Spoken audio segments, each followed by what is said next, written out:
A nation born in revolution tears itself apart over the meaning of freedom itself. From the first shots at Fort Sumter to Lee's surrender at Appomattox, witness America's bloodiest conflict that claimed over 600,000 lives and forever transformed a divided republic. Follow Lincoln's desperate struggle to preserve the Union against brilliant Confederate generals like Lee and Jackson. Experience the horror of Shiloh, the turning point at Gettysburg, and Sherman's destructive march to the sea. Beyond the battlefields, discover how enslaved people seized their own liberation, how civilians endured starvation and devastation, and how emancipation redefined American liberty for generations to come. Smoke from hearths curled over small Virginia farms, where enslaved hands tilled tobacco fields, just as their forebears had done since the first Africans were brought to Jamestown in 1619. In the rice swamps of South Carolina, chains clinked in the mud as men and women bent under the southern sun, their labor transforming wetlands into fortunes. From these beginnings, bondage had spread like ivy across the American landscape, entwining itself into every debate about land, law, and liberty. As the nation grew, the question of slavery's reach shadowed every step. When Missouri petitioned for admission in 1819, the balance between free and slave states teetered. Senators argued late into the night, counting votes as though the Union itself might be tallied by columns of numbers. The Missouri Compromise of 1820 drew a fragile line across the map, promising that slavery would not creep north of latitude 36 degrees 30 minutes. It was a paper peace, one that muffled but did not end the quarrel. For 3 decades, that compromise held like a brittle dam, yet new lands poured into the Republic, first from Louisiana's purchase, then from victory over Mexico. Each acre carried the same urgent question: would these soils echo with the songs of free laborers or the cries of the enslaved? Every congressional session brought fresh storms. The debates were not only about maps, but about the nation's soul. The Compromise of 1850 tried to patch the fractures again. California entered free, while the territories of New Mexico and Utah were left to decide their fate by popular sovereignty. At the heart of this arrangement lay the Fugitive Slave Act, a law that forced even those who despised slavery to become its enforcers. In northern towns, free black families feared the knock of marshals at midnight, while white neighbors recoiled at being compelled to return men and women to bondage. Runaway notices filled newspapers, and the Underground Railroad became more than whispers. It became a lifeline of hidden attics, coded songs, and brave conductors like Harriet Tubman, who guided fugitives across dark fields toward freedom. The law radicalized many who had once kept silent. Abolitionists multiplied their meetings, their presses thundered with pamphlets, and fiery orators filled halls from Boston to Chicago. William Lloyd Garrison declared slavery a sin that must be ended without compromise. Frederick Douglass, scarred by the lash yet armed with words sharp as steel, spoke with the authority of one who had lived the whip and survived. Each voice added fuel to a blaze that compromise could no longer contain. Meanwhile, the nation's two halves pulled further apart in ways beyond politics. In the factories of Lowell and Pittsburgh, smoke belched from chimneys, locomotives screamed across iron rails, and the hum of machinery announced an industrial future. Northern cities swelled with immigrants who worked long shifts but found freedom in their wages. By contrast, the South remained tied to its great plantations, fields of cotton stretching white as snow under the summer sun. Wealth concentrated in the hands of planters, whose mansions stood as monuments to human bondage. Two cultures had taken root in the same republic, one urban, restless and forward-looking. The other rural, hierarchical, and bound to the soil through enslaved labor. This divide sharpened when Stephen Douglas pushed the Kansas-Nebraska Act through Congress in 1854. It erased the old Missouri line, leaving new territories to decide for themselves whether to embrace slavery. The result was not orderly self-government, but bleeding Kansas. Settlers poured in with rifles as well as plows, determined to fix the territory's fate by force. Border ruffians from Missouri crossed rivers to stuff ballot boxes and intimidate opponents, while abolitionist settlers raised their own militias. Cabin roofs smoldered, printing presses were smashed, and gunfire crackled across prairies where farmers had once only feared drought or locusts. The violence proved that compromise was dead. On the floor of the Senate itself, passions turned to blood when Representative Preston Brooks of South Carolina struck Charles Sumner of Massachusetts with a cane until the chamber rang with horror. The attack symbolized the nation's descent from words to weapons. Courts joined the fray with decisions that deepened division. In 1857, the Supreme Court's ruling in Dred Scott versus Sanford declared that black men could claim no rights a white man was bound to respect, and that Congress had no authority to bar slavery from the territories. The judgment struck free states like a thunderclap. To many Northerners, it proved that slave power had seized not just Southern soil, but the very machinery of justice. In the streets, resistance took forms both humble and bold. Escaped slaves told their stories to Northern crowds, forcing audiences to confront the scars, chains, and families torn apart. Secret societies smuggled fugitives across the Ohio River, while in Southern newspapers, editors railed against these criminal conspiracies that threatened their way of life. Every escape was both a victory for liberty and an insult to slaveholders' honor, widening the rift. Then came John Brown, the gaunt figure whose eyes burned with apocalyptic certainty. After shedding blood in Kansas, he struck at Harper's Ferry in 1859, hoping to spark a general uprising of the enslaved. His raid failed, his men scattered or killed, and Brown himself went to the gallows with Bible in hand. Yet his words before execution, declaring that the crimes of slavery could be purged only with blood, rang in Northern ears long after the rope tightened. To the South, he was proof that abolitionists would stop at nothing. To the North, he became a martyr whose calm courage foreshadowed the struggles to come. By the eve of the 1860 election, the Union stood like a house split down the middle. Each compromise had been a bandage on a wound that never closed. In city streets and plantation parlors alike, men argued whether the Republic could endure half slave and half free. Railroads and rivers carried more than cotton and coal. They carried rumors of secession, whispers of war, and the certainty that the old balances could not hold forever. The storm gathered, waiting only for the spark that would ignite it. That spark would come with an election, but the fuse had been laid long before. In every lash of the whip, every runaway flight, every compromise signed in desperation. A nation that had once prided itself on liberty now stood on the brink of testing whether that liberty could survive its own contradictions. In the autumn of 1860, banners fluttered from balconies, brass bands played in crowded squares, and Americans argued with a passion that spilled from taverns to parlors, from city streets to frontier cabins. The nation prepared to choose its 16th president, but few believed the decision would pass like any ordinary election. The stakes were nothing less than the Union itself. Abraham Lincoln of Illinois carried the Republican banner.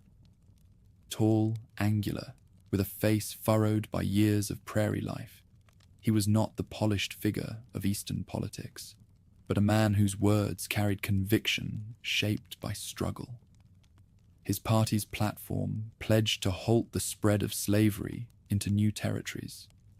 It did not yet call for abolition where the institution already existed, but Southerners heard only the promise of restriction, a tightening vice that threatened their future. Lincoln's rise had been swift.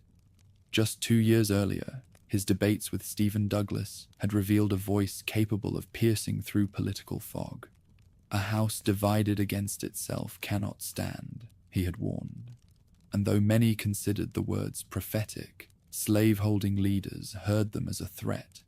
To their ears, Lincoln's election meant not merely a political setback, but the beginning of their destruction. The Democratic Party, once the nation's great unifier, shattered on the very issue Lincoln embodied. Northern Democrats nominated Douglas, champion of popular sovereignty. Southern Democrats broke away, choosing John C. Breckinridge of Kentucky, who pledged unyielding defense of slavery's expansion. A fourth party, the Constitutional Unionists, rallied behind John Bell of Tennessee, urging compromise and harmony, though the hour for harmony was long past. Campaigning filled the land with pamphlets, speeches, and newspapers thick with rhetoric. In northern cities, Lincoln's name was cheered, as crowds hailed him as a man of humble origins who embodied the free labor ideal. In Charleston and Montgomery, however, his name was hissed, equated with abolitionist plots to destroy Southern life. The contest revealed not one nation debating its future, but two regions speaking different languages of fear and hope. When the ballots were counted in November, Lincoln secured the presidency with no votes from the Deep South. His support came almost entirely from northern and western states. For millions in the South, the result confirmed their darkest suspicions. They were now ruled by a section that sought to cage their institution and eventually eradicate it. The response came with startling speed. On December 20th, 1860, delegates in South Carolina gathered in Charleston's Institute Hall and voted unanimously for secession. Bells rang, cannons boomed, and crowds paraded through the streets with banners proclaiming liberty from northern domination. Fireworks lit the night sky, not in celebration of the Union, but in jubilation for leaving it. One by one, other states followed. Mississippi declared that its position was thoroughly identified with the institution of slavery, the greatest material interest of the world. Florida, Alabama, Georgia, Louisiana, and Texas soon joined, each issuing declarations that tied their withdrawal to fears that Lincoln's government threatened both slavery and honor. By February 1861, the Deep South had broken away, forming a new nation on American soil. In Montgomery, representatives of the seceded states gathered to draft a constitution. They named Jefferson Davis of Mississippi, a former U.S. Senator and Secretary of War, as their president. Davis was no firebrand. He preferred caution and spoke with the gravity of a man who understood the dangers ahead. Yet his presence lent the Confederacy legitimacy, a sense that their cause had sober statesmen at its helm. While the South built its new government, the North watched with dread. Outgoing President James Buchanan wrung his hands, insisting that secession was illegal, but claiming he lacked power to stop it. Federal forts in the South flew the stars and stripes, but stood increasingly isolated as state militias claimed arsenals and custom houses. Attention turned to the border states, Kentucky, Missouri, Maryland, and Virginia. Their fate would shape the conflict to come. Kentucky's location was so vital that Lincoln remarked, "I hope to have God on my side, but I must have Kentucky." Maryland's loyalty was equally crucial, for Washington, D.C. would be indefensible if surrounded by hostile territory. These states hovered between Union and Confederacy, their populations divided, their leaders cautious. knowing that one wrong step could plunge their soil into war. Efforts at compromise flickered like dying embers. The aged Senator John Crittenden proposed amendments that would guarantee slavery south of the Missouri line forever. Some urged a national convention to find common ground, but Republicans refused to enshrine slavery's expansion, and secessionists scoffed at concessions. Trust had withered. Suspicion ruled. In Springfield, Illinois, Lincoln prepared for his journey to Washington. He received visitors in a modest office, reading letters from across the nation. Pleas for peace, warnings of danger, threats of assassination. His words to neighbors before departing captured both humility and resolve. I now leave, not knowing when or whether ever I may return, with a task before me greater than that which rested upon Washington. As he traveled eastward, trains carried him through crowds that gathered at every stop. Some cheered, some jeered, all stared at the man upon whose shoulders the Republic now rested. In Philadelphia, he raised a flag over Independence Hall, declaring his devotion to the principles of the Declaration of Independence. Yet at Baltimore, whispers of plots to kill him forced a secret detour under cover of night. By the time he reached Washington in February, the capital was a city under guard, soldiers stationed at intersections, cannon hidden in the shadows of unfinished buildings. The Confederate States of America, meanwhile, celebrated its birth. Its constitution resembled that of the United States, but with guarantees protecting slavery at its core. Richmond newspapers hailed it as a purer republic, one that upheld the rights of white men without what they saw as the tyranny of northern interference. Davis took the oath of office beneath grey skies, warning that though the Confederacy sought peace, it would never surrender its independence. The winter of 1861 thus passed in anxious suspense. Federal forts still dotted southern harbors, symbols of Union authority in lands that no longer recognized it. Charleston's Fort Sumter stood as the most visible flashpoint, a fortress where Major Robert Anderson's small garrison flew the Union flag over waters now patrolled by Confederate batteries. Both sides knew that sooner or later the guns would speak. For ordinary citizens, the months between election and war felt like living atop a rumbling fault line. Farmers in Pennsylvania read newspapers predicting secession's collapse within weeks. Planters in Mississippi drilled militia companies in anticipation of invasion. Merchants in New York worried about southern debts and trade, while enslaved men and women in cotton fields listened to whispered rumors that freedom might be near. The Union still existed on paper, but in hearts and homes it was already divided. By March, Lincoln stood upon the steps of the Capitol to deliver his inaugural address. The dome above him remained unfinished, its iron ribs stark against the sky, a fitting symbol of a nation still incomplete. His words pleaded for unity. We are not enemies, but friends. We must not be enemies. Yet behind his appeals lay firmness. The Union was perpetual, and he would enforce the laws of the United States. The crowd dispersed, knowing that peace balanced on a knife's edge.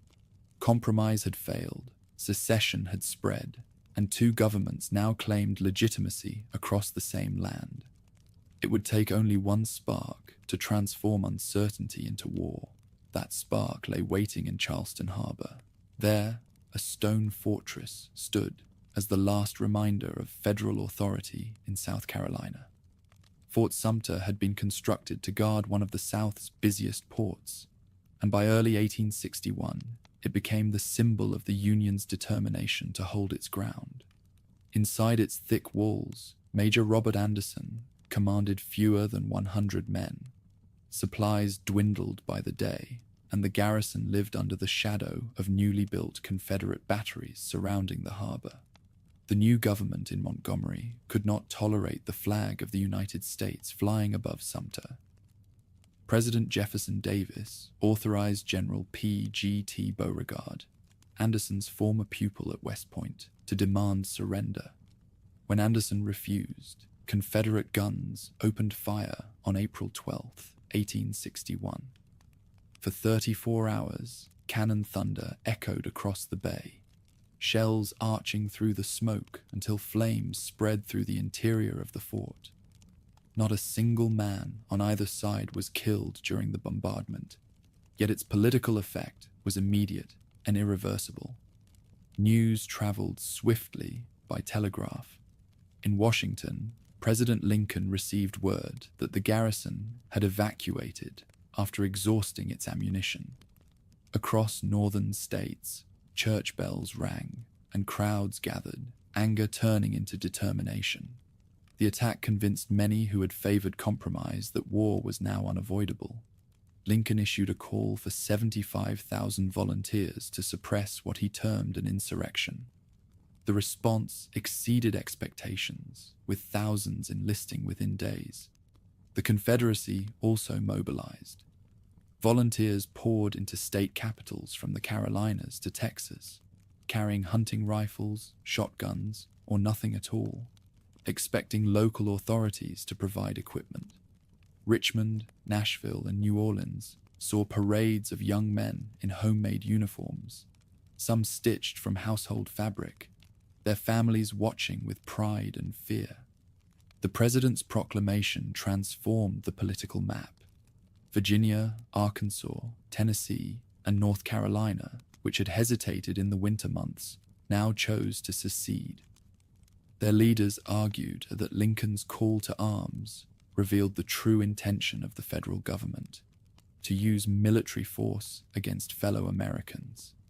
With their departure, the Confederacy nearly doubled its population and gained Virginia's industrial resources and strategic position. Maryland, Kentucky, and Missouri did not follow, though each state faced intense internal division. Maryland's proximity to Washington meant federal troops occupied key points to ensure the capital's safety. In Kentucky, Governor Beriah Magoffin declared neutrality, a position that satisfied neither camp. Missouri witnessed open conflict as Unionists and secessionists clashed in towns and along railroads.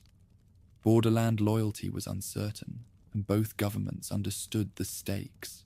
The initial enthusiasm for the war on both sides carried a sense that the conflict would be short. Crowds cheered departing regiments. Women pinned ribbons on uniforms, and newspapers predicted victory within months. In the North, many believed that the Union's larger population, stronger economy, and greater industrial capacity guaranteed quick success.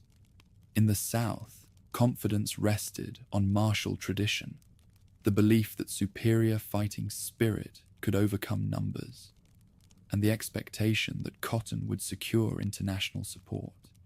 The Union began forming a strategy to strangle its opponent. General Winfield Scott, the aged hero of the Mexican War, proposed a broad plan to blockade southern ports and gain control of the Mississippi River, thereby dividing the Confederacy. Critics mocked his Anaconda plan as slow and cumbersome, yet its outline would guide Union efforts for the rest of the conflict. Lincoln also pressed for rapid action to demonstrate strength, hoping to prove that rebellion could be subdued with one decisive campaign. For the Confederacy, the approach was defensive with flashes of offense.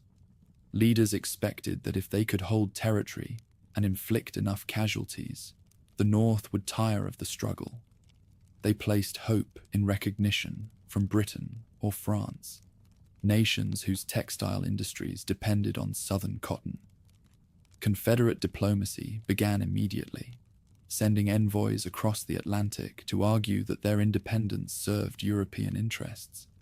The organization of armies revealed the chaos of sudden mobilization. Local communities raised companies, often electing their own officers.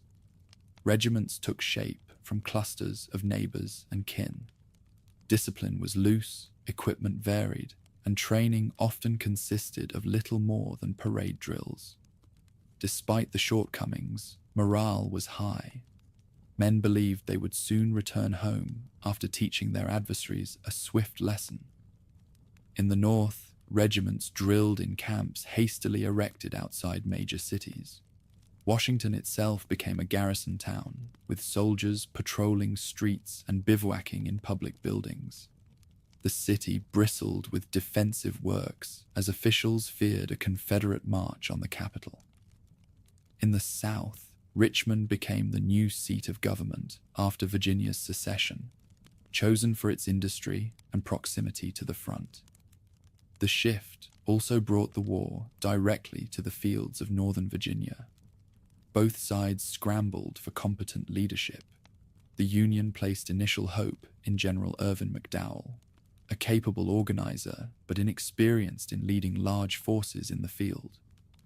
The Confederacy looked to Beauregard, already celebrated for his role at Sumter, and Joseph E. Johnston, a veteran of earlier wars.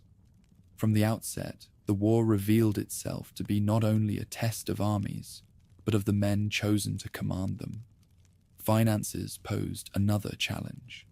Congress authorized borrowing and taxes to fund the Union's effort, while the Confederacy relied heavily on printing paper currency, which quickly lost value. Both governments discovered that enthusiasm could raise armies, but sustaining them required organization, supply, and discipline. By early summer, momentum gathered toward a confrontation. Political leaders and public opinion in the North demanded action. Pressure mounted for a march into Virginia to capture Richmond and end the rebellion. McDowell assembled his forces outside Washington, drilling recruits while newspapers clamored for advance. Lincoln, aware of their inexperience, hesitated, but finally yielded to political necessity. Orders went out for a move toward Manassas Junction, where railroads intersected, making it a valuable target. The Confederate leadership understood the significance of Manassas as well. Beauregard concentrated his forces there, hoping to block the Union's advance. Johnston, positioned in the Shenandoah Valley, stood ready to reinforce by rail if opportunity allowed. Both armies prepared to test their strength in what many believed would decide the entire conflict. As July approached, soldiers on both sides remained full of confidence. In camp, they wrote letters home describing their eagerness for the coming clash. Northern regiments sang songs about marching through Dixie, while Southern troops spoke of defending hearth and homeland. Civilians even traveled with picnic baskets, expecting to watch a battle near Washington as if it were an entertainment. The war that began with a bombardment in Charleston Harbor was now rushing toward its first great land engagement. Neither side yet comprehended the scale of the struggle ahead, or the years of sacrifice required. What began as mobilization and enthusiasm would soon give way to the shock of real battle. The Union Army moved out from Washington in mid-July, columns of green recruits marching southward in the summer heat. Their destination was Manassas Junction, where Confederate forces had gathered to block the road toward Richmond. General Irvin McDowell led the advance, commanding an army of about 35,000. His men carried new flags and untested weapons, some with uniforms still bright from the seamstress's table. Confidence was high. Many believed that one decisive blow would settle the matter. Confederate commander P.G.T. Beauregard waited near a stream called Bull Run. His troops numbered fewer than McDowell's, but reinforcements under Joseph E. Johnston were close at hand, moving from the Shenandoah Valley by rail.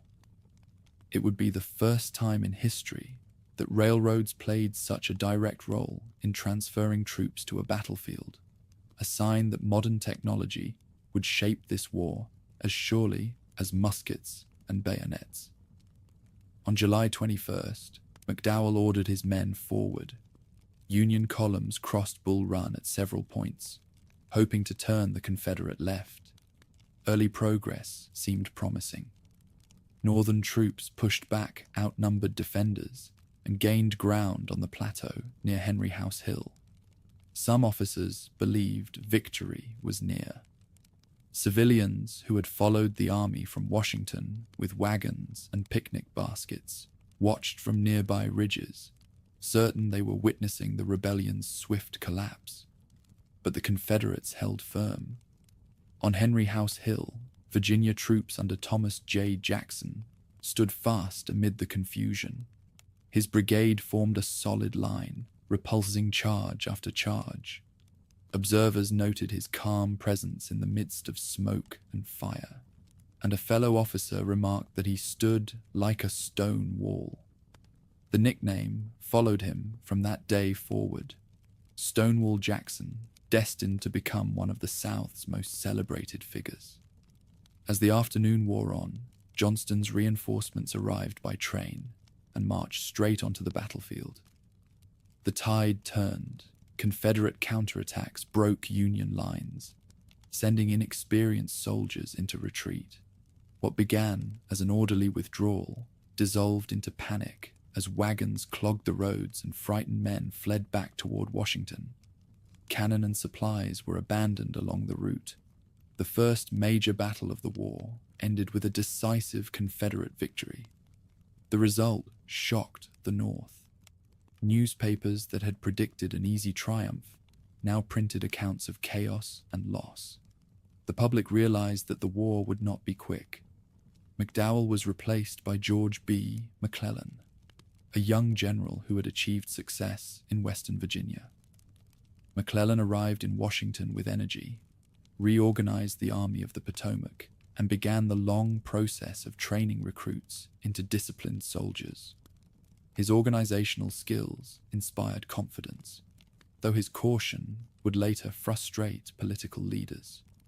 In the South, the victory at Bull Run sparked jubilation. Crowds filled streets to cheer their soldiers, convinced that independence was within reach. Some leaders even suggested that a march on Washington might end the conflict immediately. Yet Confederate forces were too disorganized to exploit their success. They remained near Manassas, strengthening defenses while the larger struggle unfolded. The war expanded beyond Virginia. In the Western Mountains, Unionists in Virginia's northwestern counties opposed secession.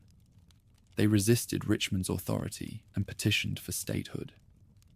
By the end of the year, their efforts laid the groundwork for the creation of West Virginia, a state loyal to the Union carved from Confederate territory. On the seas, Lincoln's administration began enforcing a blockade of southern ports. Warships patrolled the Atlantic coast and the Gulf of Mexico, aiming to choke off cotton exports and deny supplies to the Confederacy. The effort started slowly. Too few ships covered too many miles of coastline, but the strategy marked the beginning of a long economic squeeze. Smugglers and blockade runners still slipped through, yet every captured vessel reminded the South that isolation threatened its survival as much as battlefield defeat. The summer and autumn of 1861 also revealed the depth of division within border states. Missouri descended into violence when pro-secession Governor Claiborne Jackson clashed with Unionist forces. Skirmishes broke out near St. Louis, and guerrilla warfare spread through the countryside. Kentucky's declaration of neutrality collapsed under pressure as Confederate troops entered the state, prompting federal forces to secure key positions. Control of these borderlands became a contest as vital as the campaigns in Virginia. Volunteer armies swelled on both sides. Training camps filled the landscapes of Ohio, Pennsylvania, Tennessee, and Georgia. Men drilled with wooden muskets until real weapons could be supplied, while women organized aid societies collected bandages, and sent boxes of food to the front. The war touched nearly every community, linking distant farms and towns to the fate of soldiers at the front. Diplomacy entered the picture late in the year. Confederate leaders believed that European nations, especially Britain and France, might intervene to protect cotton supplies. Though no recognition came in 1861, Southern hopes remained fixed on the idea that international pressure could secure legitimacy. For the moment, foreign governments watched cautiously, unwilling to commit until events on the battlefield revealed the rebellion's staying power. Through the final months of the year, both sides prepared for campaigns to come. In Washington, McClellan drilled his men in elaborate reviews that impressed onlookers, but delayed offensive action. Lincoln grew impatient, eager for progress that would restore confidence. In Richmond, Davis faced the challenge of unifying states jealous of their rights under a central government. Confederate armies needed weapons, clothing, and food, and already shortages began to bite. By the close of 1861, the war had spread across a continent. Virginia, Missouri, and Kentucky had all seen bloodshed. The Mississippi River became a prize that both sides coveted. Naval squadrons patrolled the coasts, while diplomats sought friends abroad. The early belief in a quick settlement was gone. Instead, Americans on both sides realized that they faced a long, grueling conflict whose outcome no one could predict. The new year brought no pause in the conflict. Both governments recognized that the war would be neither short nor easy, and each sought ways to gain the advantage. By 1862, attention turned to the rivers and railroads of the Western Theater and the marshy peninsula of Virginia, where Union commanders hoped to strike at Richmond itself. In the West, a rising figure came to the forefront. Ulysses S. Grant, a quiet officer with unremarkable early service, found himself in command of forces along the Tennessee and Cumberland rivers. His plan was straightforward: seize Confederate forts that guarded the waterways and open a path into the South. In February, he moved against Fort Henry, a stronghold on the Tennessee. Union gunboats under Andrew Foote pounded the fort with heavy fire, and Confederate defenders abandoned their position. Grant quickly turned toward Fort Donelson on the Cumberland. This post was far stronger, its earthworks commanding the river and protecting routes into Tennessee. The battle raged for days. Confederate generals John Floyd, Gideon Pillow, and Simon Buckner debated whether to fight their way out or hold. A fierce assault briefly opened an escape route, but hesitation cost them the chance. When Grant demanded unconditional surrender, Buckner yielded. 12,000 Confederates marched into captivity, the largest capture of Southern troops thus far. The victory electrified the North. Grant became a national name, and the phrase unconditional surrender attached itself to his initials. The fall of Forts Henry and Donelson forced the Confederacy to abandon much of Kentucky and opened Tennessee to Union invasion. Nashville fell soon afterward, the first Confederate state capital to be occupied. Union flags now flew over courthouses and river landings, where secession had once seemed secure. Control of the rivers remained central. With each mile of the Mississippi and its tributaries, Union gunboats advanced. The river network acted as highways for armies and supply lines. Every captured town weakened Confederate communication and strengthened the federal grip on the interior. The most dramatic contest came in early April at a small Methodist meeting house in Tennessee called Shiloh Church. Grant had advanced south along the Tennessee River and encamped near Pittsburgh Landing, awaiting reinforcements from Don Carlos Buell. His men, many still green, scattered across fields and woodlots with little thought of imminent danger. Confederate General Albert Sidney Johnston seized the chance to strike. On April 6th, his army launched a surprise attack. Union camps erupted in chaos as soldiers scrambled from their tents. The fighting surged back and forth through peach orchards and along sunken roads. Johnston himself rode at the front until he fell mortally wounded, bleeding to death before his staff realized the seriousness of his injury. Command passed to Beauregard, who pressed the assault. Union troops rallied along a defensive line near the river. Naval gunboats added their fire, blasting Confederate positions from the water. Through the long afternoon, the struggle continued. When night fell, Grant's army was battered but unbroken. Reinforcements under Buell arrived during the night, swelling Union strength. At dawn on April 7th, Grant counterattacked. The Confederates, exhausted and without Johnston's leadership, fell back. By the end of the second day, they retreated toward Corinth. Shiloh stunned the nation. More than 23,000 men were killed, wounded, or missing, a toll greater than all previous American wars combined.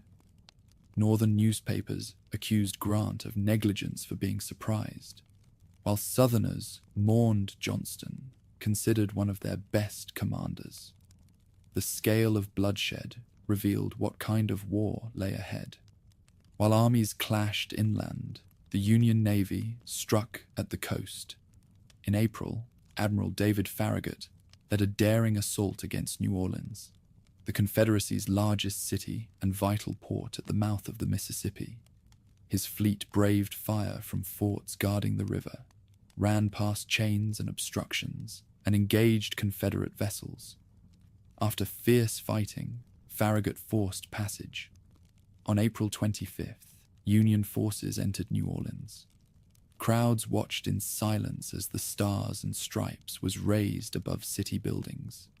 The fall of New Orleans cut off the South's largest commercial center and denied access to the Gulf of Mexico.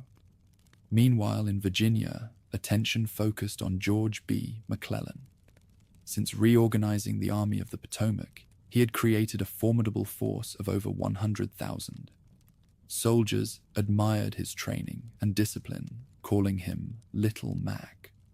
Yet his reluctance to risk battle worried President Lincoln.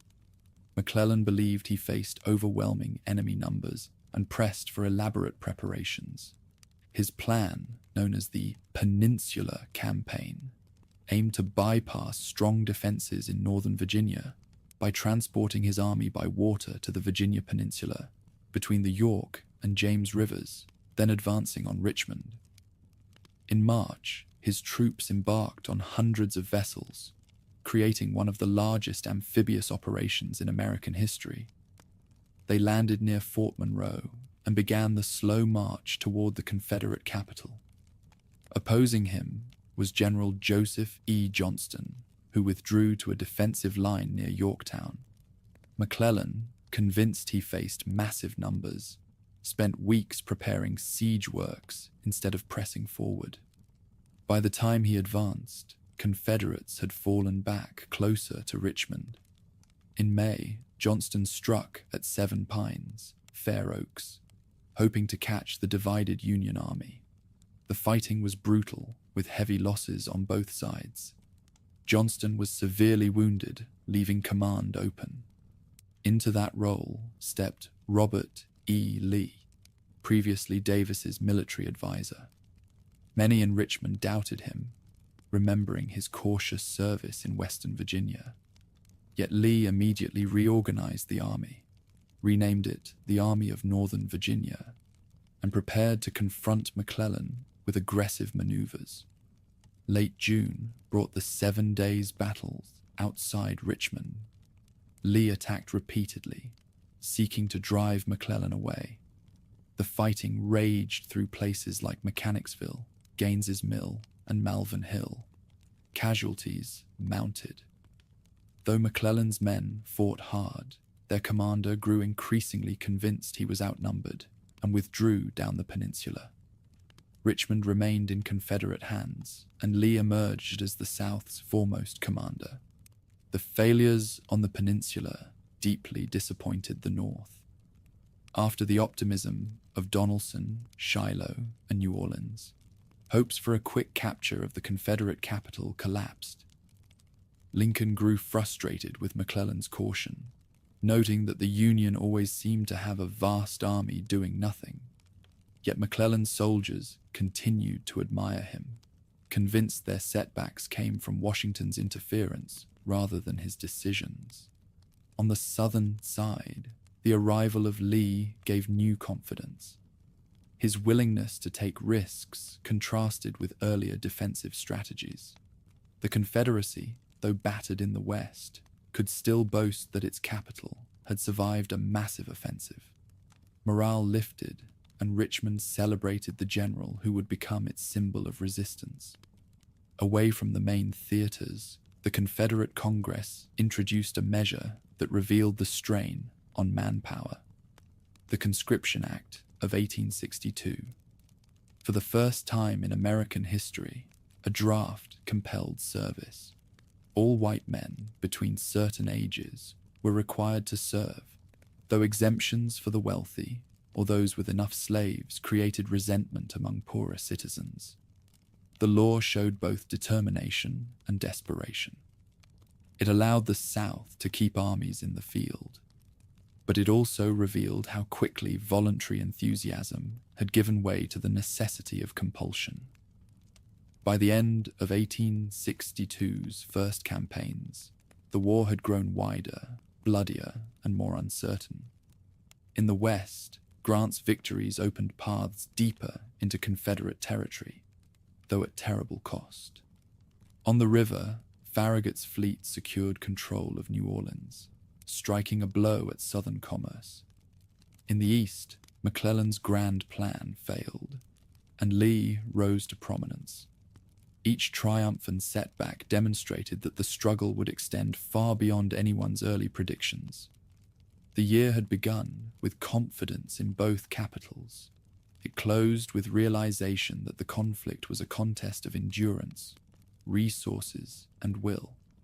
Battles at Shiloh, Donelson, and the 7 Days revealed the scale of sacrifice ahead. The Union had learned it could seize strongholds and rivers. The Confederacy had proved it could protect its capital under determined leadership. Neither side held a decisive advantage, but the cost in lives made clear that the war was becoming a national ordeal rather than a brief rebellion. The summer ended with uncertainty.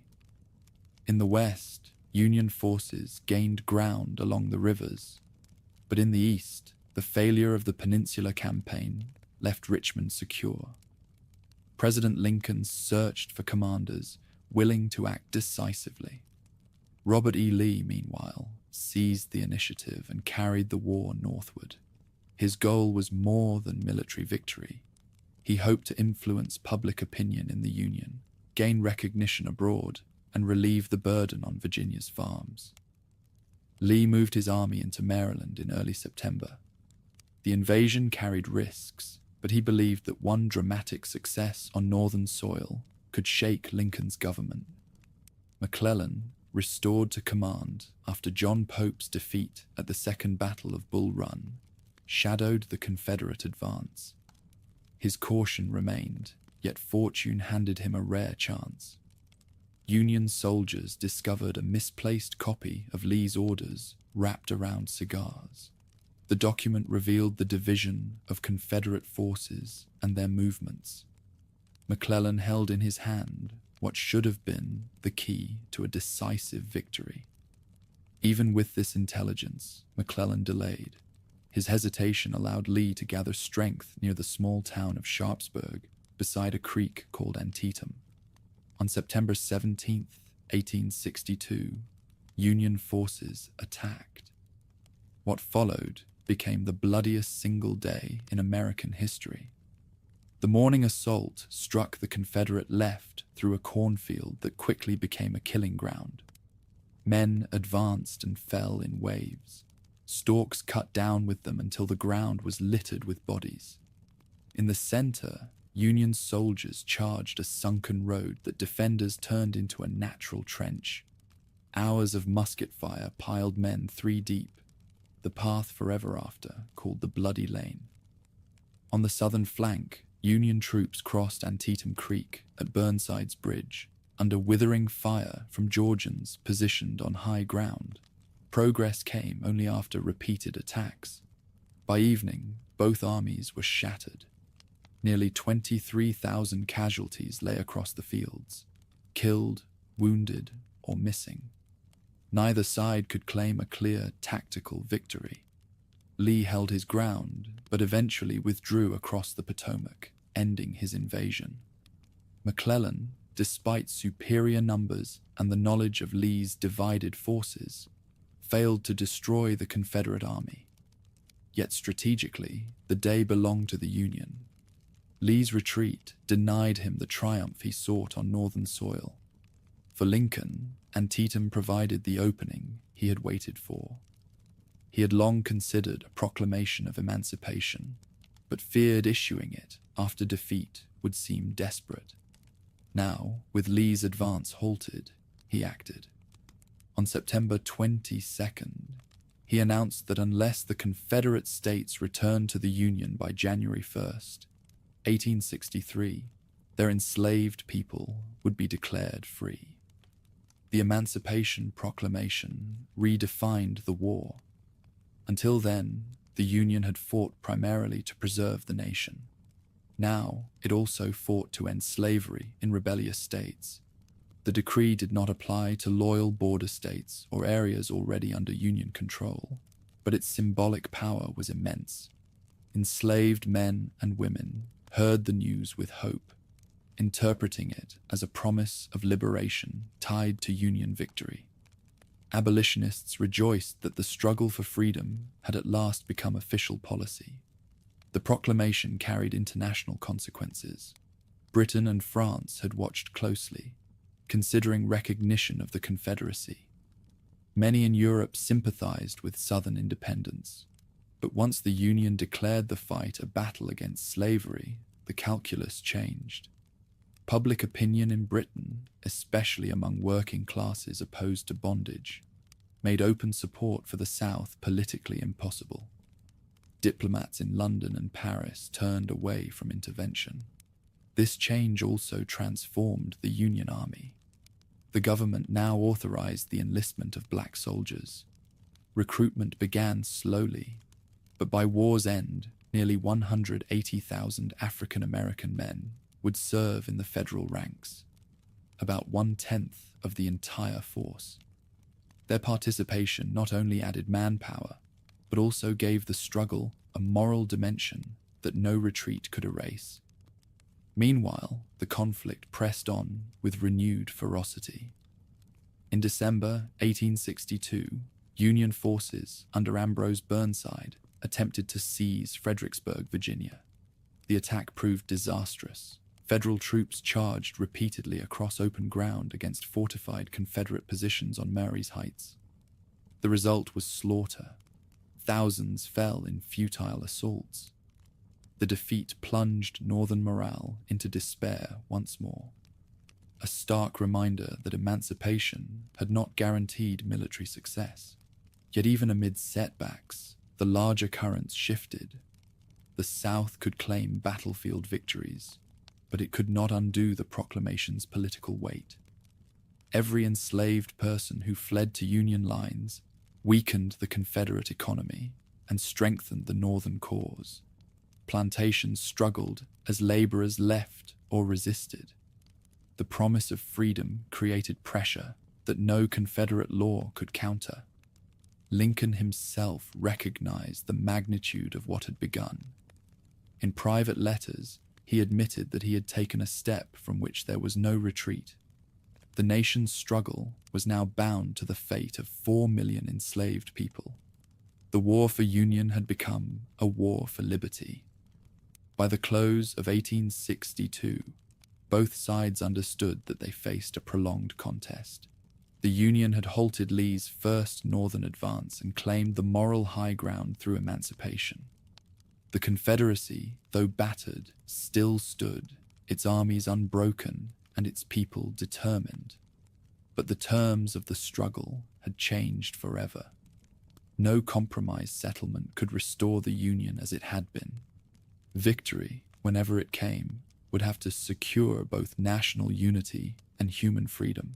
While armies in Virginia clashed over control of Richmond, the Western theater drew attention to the lifeline of the Mississippi River. Whoever controlled its waters would command movement of men and supplies across the heart of the continent. For the Union, seizing the river meant cutting the Confederacy in two and strangling its ability to wage prolonged war. For the South, holding the fortress city of Vicksburg was essential. Perched high on bluffs, with cannon commanding every bend, it became known as the Gibraltar of the Mississippi. Union strategy aimed at tightening its grip from both north and south. In Tennessee, Ulysses S. Grant continued advancing along rail and river. His capture of Fort Donelson had already forced Confederate retreats, but control of the state was not secure. At Shiloh, he had learned how costly victory could be. Now he prepared for a campaign that would lead toward Vicksburg. The opening moves came in Kentucky. Confederate General Braxton Bragg attempted to shift the balance by marching north in the autumn of 1862, hoping to rally support in a state divided between Union and secession. His army clashed with Don Carlos Buell at Perryville in October. The battle was fierce, fought under sweltering heat and with both sides short on water. Though tactically indecisive, the engagement forced Bragg to withdraw southward, ending Confederate hopes of bringing Kentucky into their ranks. The state remained under Union control, a blow to Southern strategy and a relief to Lincoln, who had called its loyalty essential. In central Tennessee, fighting continued at year's end. Bragg, still commanding the Army of Tennessee, regrouped near Murfreesboro. Union forces under William S. Rosecrans advanced against him. At the Battle of Stones River, which began on the last day of December 1862, both armies fought with desperation. Confederate assaults nearly overwhelmed the Federal line on the first day, but Union troops rallied. When the fighting ended on January 2nd, 1863, Bragg withdrew. Though casualties were staggering on both sides, the Union claimed the field.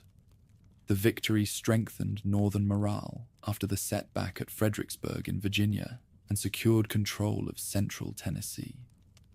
Meanwhile, Grant concentrated on his main objective, the Mississippi. Vicksburg defied easy capture.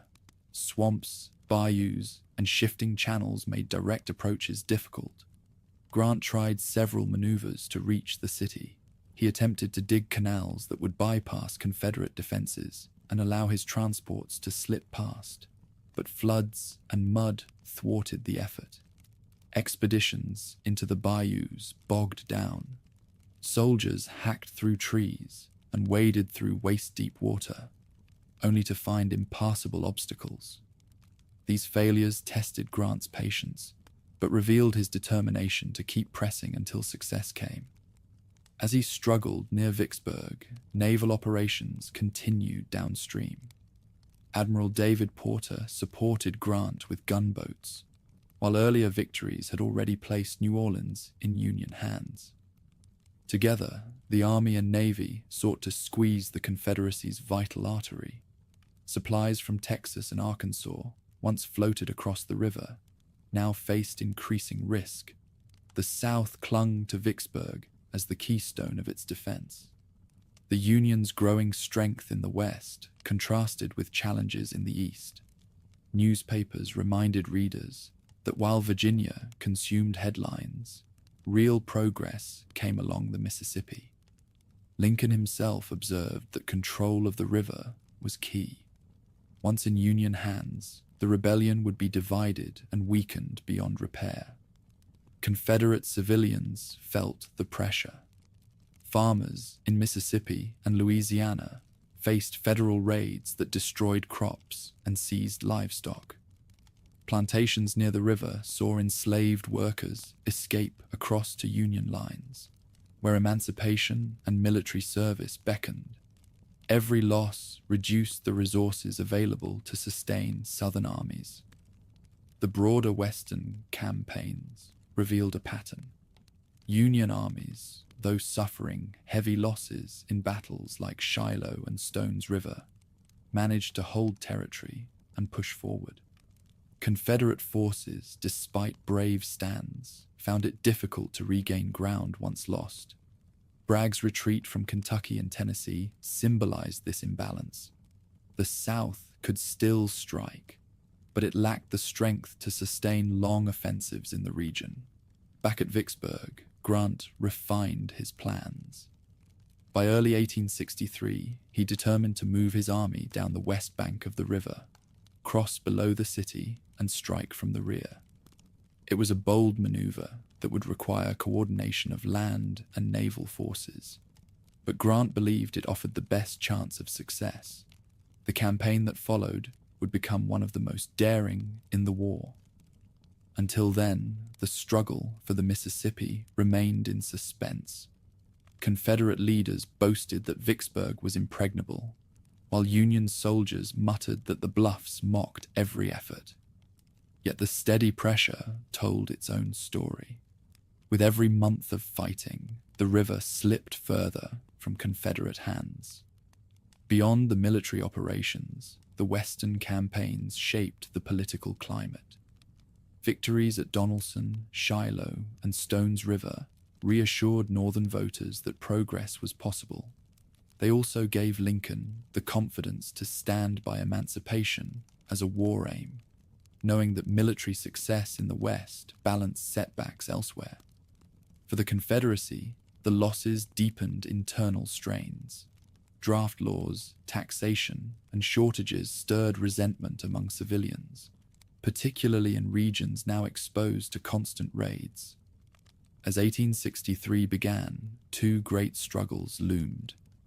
In the East, Lee prepared for another bold offensive. In the West, Grant tightened his grip on Vicksburg. Together, these campaigns would decide whether the Union's new strategy, war for both unity and freedom, could break the rebellion's backbone. Winter gave little rest to the Eastern armies. After Fredericksburg's disaster, Union confidence sagged. Morale in the Army of the Potomac was low, and newspapers demanded new leadership. President Lincoln replaced Ambrose Burnside with Joseph Hooker, an officer known for both his fighting spirit and his criticism of superiors. Soldiers nicknamed him Fighting Joe, though the title came from a misprinted newspaper headline rather than his own claim. Lincoln hoped that Hooker's energy might revive the Army's fortunes. Hooker reorganized the men, improved camp conditions, and restored discipline. By spring, the Army of the Potomac was again ready for action. His plan aimed to cross the Rappahannock, swing around Confederate defenses at Fredericksburg, and force Robert E. Lee into the open. The maneuver was bold, and in April 1863, tens of thousands of Federal troops began their movement toward Chancellorsville, a crossroads village surrounded by dense wilderness. Lee responded with characteristic daring. With fewer than half the numbers of his opponent, he split his army. He left a portion to hold Fredericksburg and marched west to confront Hooker. Even then, he divided again, sending Stonewall Jackson on a wide flanking march through the woods. On May 2nd, Jackson's corps fell upon the unsuspecting Union right. Panic spread as Federal lines collapsed in confusion. It was one of the most stunning tactical surprises of the war. The Confederate triumph came at a heavy price. As Jackson reconnoitered after dark, his own men mistook him for an enemy and fired. He was struck by multiple bullets and his left arm was amputated. Days later, pneumonia set in, and on May 10th, he died. Lee mourned the loss deeply, saying, "He has lost his left arm, but I my right." The Confederacy celebrated victory at Chancellorsville, yet Jackson's death deprived it of one of its most brilliant commanders. For the North, defeat bred anger. Hooker's campaign had promised much, but delivered retreat. Lincoln lamented that he could not find a general who would act decisively. Still, the war pressed on, and events quickly shifted the focus northward once more. Lee, emboldened by success, resolved to carry the fight across the Potomac a second time. He hoped to relieve Virginia's farms of constant campaigning, gather supplies from Pennsylvania's countryside, and perhaps win a battle that would shake Northern determination to continue the struggle. Union command changed yet again. In June, Lincoln replaced Hooker with George Gordon Meade, a professional soldier respected by peers, but little known to the public. He assumed leadership just days before Lee's army crossed into Pennsylvania. Federal cavalry under John Buford first encountered the Confederates near the town of Gettysburg on July 1st, 1863. Skirmishes quickly escalated into full battle. The first day ended badly for the Union. Confederate forces drove Northern troops through the streets and onto high ground south of town. That night, reinforcements streamed in on both sides, setting the stage for one of the largest battles ever fought on the continent. On July the 2nd, Lee ordered assaults against the Union flanks. Fighting raged at places whose names became etched in memory: the wheat field, the peach orchard, Devil's Den, and Little Round Top. Union Colonel Joshua Lawrence Chamberlain and his regiment from Maine held the far left of the line. When ammunition ran low, he ordered a desperate bayonet charge that pushed back the enemy and secured the flank. The day ended with the Union still in possession of the critical ridgeline known as Cemetery Hill and Cemetery Ridge. Lee, convinced that the Northern center could be broken, prepared for a massive assault on July 3rd. Nearly 13,000 Confederates advanced across open fields toward the Union position. The attack, remembered as Pickett's Charge, moved under heavy artillery fire. As the lines reached the ridge, Northern infantry poured volleys into their ranks. Within an hour, the grand assault collapsed, leaving thousands of Southerners dead or wounded. Survivors staggered back across the fields, and Lee admitted responsibility, telling his men that the failure was his alone. The 3 days at Gettysburg left more than 50,000 casualties on both sides. The scale of suffering stunned the nation. Farms and barns became hospitals, and the town struggled under the weight of dead and wounded. Lee retreated back into Virginia, his hope of decisive victory dashed. Meade, though victorious, declined to pursue aggressively, allowing the Confederate army to escape. Lincoln, while relieved by the result, lamented the lost chance to end the war more quickly. News from Pennsylvania coincided with developments in the West. On July 4th, Vicksburg fell to Grant after a long siege. The twin blows of Gettysburg and Vicksburg marked the summer of 1863 as a turning point. Union arms had stopped Lee's northern advance and gained full control of the Mississippi. Still, triumph carried its own strains. In New York City that July, anger over the draft law erupted into violence. Crowds, many of them working-class immigrants, rioted for days. They attacked government buildings, set fire to property, and turned their fury on black residents, whom they blamed for the war. Federal troops were rushed from the Gettysburg battlefield to restore order. The draft riots revealed deep divisions in the North and the heavy price of sustaining a long war. Southern morale, meanwhile, wavered. The losses at Vicksburg and Gettysburg undermined confidence in ultimate victory. Still, the Confederacy remained determined, drawing strength from the leadership of Lee and the resilience of its people. For many, defeat only reinforced their resolve to resist what they saw as invasion. The campaigns of 1863 demonstrated the war's shifting balance. The Confederacy could still win on the battlefield, as at Chancellorsville, but each victory came with irreplaceable costs.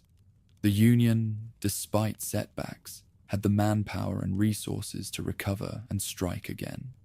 With the Mississippi secured and Lee checked, the strategic tide leaned northward. By the close of the year, soldiers and civilians alike recognized that the war had entered a new phase. The South no longer threatened to win recognition abroad, and the North had proven it could deliver blows of lasting consequence. The price was staggering, yet the direction of the struggle had begun to turn.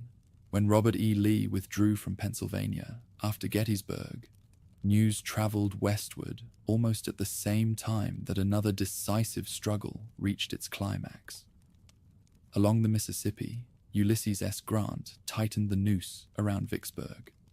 The fall of this stronghold, paired with the check of Lee's army, would transform the summer of 1863 into a moment of lasting consequence for the Union cause. Grant had spent months probing the city's defenses. Earlier efforts through bayous and canals had failed, leaving critics impatient, but he refused to abandon the objective. In April, he launched a bold maneuver, marching his troops down the west bank of the river, ferrying them across below the fortress with the Navy's help, and then striking inland to cut Vicksburg off from reinforcement. It was a gamble, for it meant leaving his supply line exposed. Grant instead relied on the countryside, feeding his army from captured stores as he moved rapidly toward the city. His soldiers fought a series of sharp battles at Port Gibson, Raymond, Jackson, and Champion Hill, defeating scattered Confederate forces and driving them back into Vicksburg. By late May, Grant's men stood before the city's earthworks. 2 direct assaults failed at heavy cost. The defenders, commanded by John C. Pemberton, held firm behind fortifications dug into ridges and ravines. Realizing that storming the position would only bring needless slaughter, Grant chose to besiege. The siege of Vicksburg stretched into weeks. Union trenches crept closer each day, sappers digging through the hot Mississippi clay. Federal artillery fired steadily, joined by gunboats on the river. Inside the city, civilians and soldiers endured constant bombardment. Families took shelter in caves dug into the hillsides, cooking meals over small fires while shells exploded outside. Food grew scarce. Mules, dogs, and even rats found their way onto dinner tables. The misery hardened both resolve and despair. Pemberton sent pleas for help, but Confederate forces under Joseph E. Johnston, positioned to the east, never mounted a serious attempt at relief. The Union grip was too strong, and the coordination between Grant and Admiral Porter's fleet blocked every approach. By late June, exhaustion and starvation gnawed at the garrison. Letters from soldiers spoke of empty stomachs and hopeless prospects. Civilians begged for mercy. Grant pressed his advantage. Mines exploded beneath Confederate lines, blasting craters that Federal troops rushed to occupy. The circle tightened relentlessly. On July 3rd, Pemberton requested terms. Grant insisted on unconditional surrender, but softened at the prospect of feeding thousands of starving men. He agreed to parole most of the defenders, allowing them to return home rather than march into captivity. On July 4th, 1863, Vicksburg capitulated. Union soldiers entered the city and raised the flag over the courthouse. For the first time since the war began, the entire Mississippi River lay in Northern hands. Lincoln, upon hearing the news, declared, "The Father of Waters again goes unvexed to the sea." The Confederacy was split in two. Supplies from Texas and Arkansas could no longer reach the eastern states with ease, and morale across the South plummeted. The coincidence of timing magnified the impact. Within days of Lee's retreat from Gettysburg, the Union also celebrated control of the river. Together, the victories marked the war's great turning point. Newspapers that had once doubted ultimate success now spoke of final triumph, though all understood much fighting remained. For Grant, Vicksburg cemented his reputation. Critics who had questioned his methods now praised his determination. He had accepted risks, maneuvered boldly, and held firm under pressure. In Washington, leaders began to see him as the general who might at last bring consistent victories. His promotion to higher command soon followed. The fall of the city also altered the lives of thousands who had been enslaved in the Mississippi Valley. As Union armies advanced, freedom became a tangible reality. Men enlisted in new regiments of the United States Colored Troops, eager to fight for the cause that had emancipated them. Families left plantations to seek safety behind federal lines. Vicksburg's surrender symbolized not only strategic success, but also the spread of liberation along the river. For the Confederacy, the blow was severe. Citizens lamented the loss of their Gibraltar. Newspapers admitted the significance, even while urging perseverance. Jefferson Davis mourned the division of his nation, but sought to reassure that the fight would continue. Still, the sense of inevitability began to grow. With the Mississippi in Union hands, the South had lost one of its greatest advantages: internal communication across a vast territory. The contrast between celebrations in the North and despair in the South illustrated how far the war had shifted in just 2 years. Early Confederate victories had convinced many that independence was possible. Now defeats at Vicksburg and Gettysburg showed that the rebellion could be checked on both fronts. The summer of 1863 also influenced politics abroad. European powers had hesitated to intervene, hoping for signs of Confederate permanence. The twin defeats persuaded them otherwise. Recognition receded as an option. Britain and France, facing their own concerns, saw little profit in supporting a cause that seemed increasingly fragile. Union's strategy, too, evolved. With the river secure, attention turned to pressing deeper into the heart of the South. Tennessee became the next stage, where battles around Chattanooga would open the road to Atlanta. At the same time, in Virginia, Lee and Meade maneuvered cautiously after Gettysburg, neither willing to risk another catastrophe. Back in Vicksburg, recovery took time. The city lay battered, its people scarred by months of siege.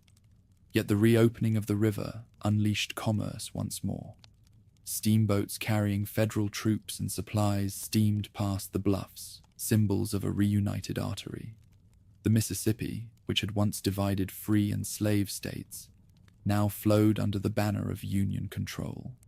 The fall of Vicksburg did not end the war, but it reshaped it. The Confederacy could no longer claim to control its own lifeline. Grant emerged as the Union's foremost commander, and the people of the North, buoyed by 2 great victories in 1 week, began to believe that the tide had turned decisively. As summer turned to autumn, new campaigns beckoned. Tennessee became the next theater of decision, where armies would clash at Chickamauga and Chattanooga. Out of those contests, Grant's star would rise even higher, setting him on the path toward overall command. The war that had begun with scattered battles was now entering a phase of grand strategy, with victories at Vicksburg and Gettysburg serving as the foundation. The victories at Gettysburg and Vicksburg gave the Union new momentum. Yet the conflict was far from settled. The Confederacy still controlled vast territory, and its armies remained formidable. As 1863 moved into its final months, the struggle shifted to Tennessee and northern Georgia, where the fate of the interior South would be decided. Confederate General Braxton Bragg held command of the Army of Tennessee. Morale among his men was poor. Disputes with subordinates undermined his authority. Still, he possessed a sizable force and the determination to resist Union advances. Opposing him was William S. Rosecrans, whose Army of the Cumberland had gained credit for victory at Stones River and maneuvered Bragg out of central Tennessee. Rosecrans now pressed southward, aiming to capture Chattanooga, a city whose railroads made it the gateway to the Deep South. In late summer, Rosecrans executed a brilliant flanking movement that forced Bragg to abandon Chattanooga without major battle. Union troops entered the city in September 1863, raising hopes in Washington that progress would continue swiftly. Yet the victory carried danger. Rosecrans, confident that his adversary was broken, spread his forces thin as he pursued Bragg into northern Georgia. The Confederate commander saw an opening. Reinforcements from Mississippi under James Longstreet strengthened his army. On September 19th to 20th, the two forces collided along Chickamauga Creek. The battle became one of the war's bloodiest. Union soldiers fought stubbornly in dense woods, but confusion in orders opened a gap. Longstreet's men surged through, splitting the Federal line. Chaos followed. Rosecrans rode from the field, convinced his army was destroyed. Yet on the Union left, Major General George H. Thomas held firm. His defense on Horseshoe Ridge, where repeated assaults failed to dislodge his men, earned him the title Rock of Chickamauga. As night fell, Thomas withdrew in order, saving much of the army from complete rout. Even so, the Union had suffered a costly defeat. Bragg reclaimed the initiative, besieging Chattanooga. Federal soldiers endured shortages of food and supplies, their situation growing desperate as Confederate artillery shelled the city from surrounding heights. Lincoln recognized the danger and moved swiftly. Reinforcements came from both east and west. Joseph Hooker arrived with troops from the Army of the Potomac, while William Tecumseh Sherman led men from Grant's command in Mississippi. Most importantly, Lincoln placed overall authority in Grant's hands, promoting him to command the Western armies. Grant wasted no time. He reorganized supply lines, famously opening the Cracker Line that brought food into the starving city. With the army restored, he prepared to break the siege. In late November 1863, Union forces launched coordinated attacks. Hooker's men scaled Lookout Mountain in heavy fog, fighting what became remembered as the Battle Above the Clouds. Thomas's troops then stormed Missionary Ridge, charging up steep slopes and overrunning Confederate positions. Bragg's army collapsed in retreat. The victory at Chattanooga secured Tennessee for the Union and opened the road into Georgia. It also confirmed Grant's reputation as the nation's most effective general. By early 1864, Lincoln elevated him to General-in-Chief of all Union armies. Grant now directed strategy across every theater, while Sherman took command in the West. Attention turned southward toward Atlanta. Sherman's task was enormous: to drive through northern Georgia, defeat Joseph E. Johnston's Confederate army, which replaced Bragg after his failures, and capture the city that served as a vital rail hub and industrial center for the Confederacy. Sherman organized a campaign of maneuver rather than reckless assault. Beginning in May 1864, he advanced from Chattanooga with more than 100,000 men. Johnston opposed him with roughly half that number. The Confederate leader favored defensive tactics, entrenching at strong positions to force costly Union attacks. Sherman, aware of the risks, repeatedly flanked these positions, compelling Johnston to retreat deeper into Georgia. The campaign unfolded as a series of moves and countermoves. Battles flared at Resaca, New Hope Church, and Kennesaw Mountain. At Kennesaw in late June, Sherman attempted a frontal assault that failed, leaving thousands of Union casualties. Chastened, he returned to maneuver, eventually forcing Johnston to abandon one line after another.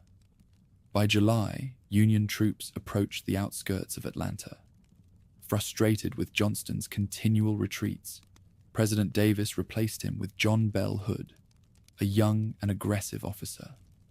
Hood launched a series of counterattacks, striking at Peachtree Creek, around the city itself on July 22nd, and at Ezra Church days later. Each assault was repelled with heavy losses. Hood's determination could not reverse the tide. Inside Atlanta, civilians endured bombardment and shortages. Factories turned out war material even as shells rained down. The city's importance made it a prize for both sides. For the Union, capturing Atlanta would cripple Confederate logistics. For the South, holding it meant preserving hope. Through August, Sherman tightened his grip. Cutting railroads and supply lines, he forced Hood to abandon the city. On September 2nd, 1864, Union forces entered Atlanta. The fall of the city sent shockwaves across the nation. Lincoln, facing re-election in November, gained renewed political strength. Before the victory, his prospects had looked uncertain. Many feared the war was endless. Now, with Atlanta in Union hands, Northern voters saw proof that progress was real. The capture also prepared the way for Sherman's next campaign. Rather than remain in Atlanta, he planned to march across Georgia, destroying infrastructure and breaking the Confederacy's will to fight. That march would define the next stage of the war. Meanwhile, in Tennessee, John Bell Hood attempted to draw Sherman back by marching north. The result would be another set of clashes at Franklin and Nashville, where Union forces under George H. Thomas would deal decisive blows. Thus, the campaign for Atlanta not only secured the city, but also set in motion battles that would cripple Confederate armies in the West. The events from Chickamauga to Atlanta revealed the evolving character of the conflict. Confederate armies fought fiercely, but could not prevent steady Union advances when resources and coordination tilted against them. Grant's rise to supreme command, Sherman's patient maneuvering, and the political consequences of victory in Georgia all marked the transition to a new phase of total war. By the close of 1864, the Union controlled Tennessee, dominated the Mississippi, and held Atlanta. The Confederacy still resisted, but the balance had shifted further. Sherman now prepared to march to the sea, while Grant fixed his gaze on Lee in Virginia. The end was not yet in sight, but the road to it had opened wider than ever before. When Ulysses S. Grant assumed overall command in the spring of 1864, he did not relocate to Washington to direct the war from behind a desk. Instead, he chose to accompany the Army of the Potomac in the field. George Gordon Meade technically remained the Army's commander, but Grant's presence meant that decisions would be made directly where the fighting took place. His goal was simple: destroy Robert E. Lee's Army of Northern Virginia. Unlike previous leaders, he would not retreat after a single defeat. He intended to keep pressure on the Confederates until they could no longer resist. Lee understood the stakes. With Union resources vastly greater, his only chance lay in making the war so costly that the North would tire of the struggle. defensive lines, careful use of terrain, and counterattacks at the right moment. These were the tools he hoped could offset Grant's numbers. The campaign opened in early May. Grant crossed the Rapidan River into the dense thickets known as the Wilderness. Here, tangled undergrowth made maneuver difficult, and smoke from rifles hung low among the trees. For 2 days, men fought at close range, visibility measured in yards. Fires ignited by musket flashes swept through dry leaves, consuming the wounded where they lay. Casualties numbered in the tens of thousands. Previous Union commanders would have pulled back after such losses. Grant did not. Instead, he ordered the army to march south, seeking to slip past Lee and continue toward Richmond. Lee pursued and intercepted him at Spotsylvania Courthouse. From May 8th to May 21st, the two armies struggled over fortified lines. At a place later called the Bloody Angle, Union troops attacked a salient in the Confederate works. Fighting raged for nearly 20 hours in driving rain, men grappling across logs and earthworks in scenes of almost unimaginable horror. When the assaults failed to break through, Grant once again disengaged and moved southward. His message to Washington captured his determination. "I propose to fight it out on this line if it takes all summer." By early June, the armies met again near Cold Harbor, only a few miles from Richmond. Here, Lee's men entrenched deeply. On June 3rd, Grant ordered a massive assault. The result was slaughter. In less than an hour, thousands of Union soldiers lay dead or wounded before the Confederate works. Survivors scrawled their names on scraps of paper and pinned them to their coats so their bodies could be identified. Grant later admitted regret for this attack, calling it the only operation he wished he had never ordered. Despite the bloodshed, Grant refused to quit. Instead of retreating north, he swung east and crossed the James River, a maneuver that placed him south of Richmond. His new objective was Petersburg, a rail center vital to supplying Lee's army. If Petersburg fell, Richmond could not be held. Confederate defenders arrived just in time to dig trenches. What followed was not a short battle, but the beginning of a siege that would last for months. The trenches at Petersburg stretched for more than 30 miles, foreshadowing the warfare of a later century. Soldiers lived in narrow ditches, facing constant sniping and shelling. Both armies dug tunnels, constructed redoubts, and endured the sweltering summer in mud and dust. In July, Union engineers detonated a mine beneath Confederate lines, creating a massive crater. Poor coordination turned the opportunity into disaster as Federal troops rushed into the hole instead of around it and were cut down. The crater became another costly failure. While Grant held Lee in place, he directed operations elsewhere to stretch Confederate resources. In the Shenandoah Valley, a fertile region that supplied Lee's army, Philip Sheridan led Union forces in a destructive campaign. His victories at Winchester and Cedar Creek not only secured the valley, but also ensured that its barns, mills, and crops were destroyed. Lee's men, already short of supplies, now faced hunger on a growing scale. The toll on both armies was staggering. Between May and June, Grant lost more than 50,000 men. Lee's losses were smaller in number, but harder to replace. Each skirmish, each trench raid, whittled away at the Confederacy's ability to sustain resistance. Northern newspapers criticized Grant as a butcher, yet Lincoln stood by him, convinced that his relentless pressure was the only path to victory. The men in the ranks experienced exhaustion beyond measure. Campaigning had dragged them through choking woods, muddy fields, and entrenched lines that seemed endless.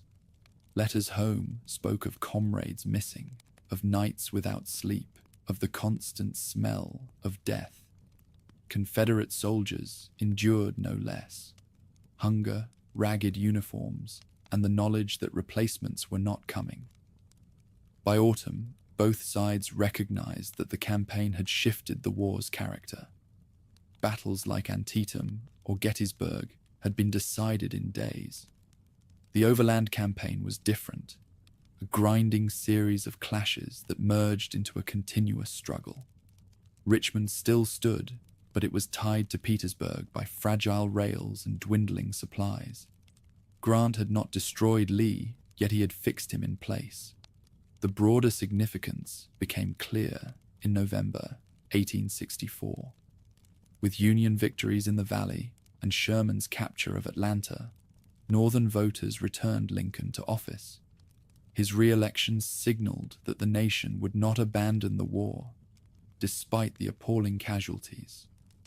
For the Confederacy, the hope that political change might deliver independence faded. As winter closed in, the armies dug deeper into their lines around Petersburg. Men built cabins from logs, fashioned chimneys of mud, and tried to survive the cold. Raids and minor battles continued, but both sides knew that the stalemate could not last forever. Somewhere along those trenches lay the breaking point, and Grant intended to find it. The spring of 1865 would bring new offensives and the final collapse of Confederate defenses. Before that moment arrived, however, the soldiers of both armies endured one of the longest and most grueling sieges of the war, a fitting continuation of the relentless campaign that Grant had promised would not end until Lee's army was finished. When Atlanta fell in September 1864, the North erupted with renewed energy, and Lincoln's re-election quickly followed on the strength of Sherman's triumph. For the Confederacy, the loss of its key industrial city was devastating, yet John Bell Hood still commanded a large army and sought to strike northward into Tennessee. Sherman faced a choice: pursue Hood or cut deep into the South. He decided on the latter. With Grant's approval, he prepared to march his forces from Atlanta to the Atlantic, aiming not only to seize territory, but to break the very foundations of Confederate resistance. Sherman believed that war should reach beyond armies to the resources that sustained them. Railroads, mills, warehouses, and crops would all be targets. His purpose was not random destruction, but calculated pressure, to convince Southern civilians that continued resistance was futile. This concept of hard war represented a new stage in the conflict, where the Union sought not just battlefield victories, but the collapse of Confederate society's ability to support the fight. In November, Sherman divided his command into two wings, each about 30,000 men. He cut his own supply lines, relying instead on the land. Foragers, soon nicknamed bummers, fanned out from the columns, seizing food, livestock, and fodder. Bridges and railroads were systematically destroyed, often by heating rails and twisting them around trees, creating what soldiers called Sherman's neckties. The march encountered little organized resistance.